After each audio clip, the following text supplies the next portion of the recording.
Market crash is not a tragedy. This is a great news for long-term investors. Why? Let's take an example with calculations. Let's take the crisis of 08-09. Suppose we invested $10,000 at the very peak of the market when the S&P 500 reached 1555 points. At the same time, according to my investment strategy, we left $2,000 in cash, which is 20% of your capital. So the crisis has begun. Our capital has depreciated more than 2 times. And you will say, oh fuck, but not really. We invested the remaining $2,000 during this period. Then we watched the market recovering. And what's happened? The market reached its previous highs in March 2013. Investors who invested everything at once break even 4.5 years after the start of the investing.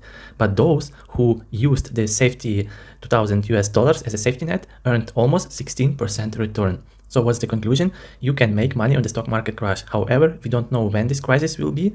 And if we wait with investing, we can wait a very long time losing income dividends. So invest. Just keep in mind to keep 10 to 20% of your capital that you can deploy during these periods of crash. Good luck with your investments.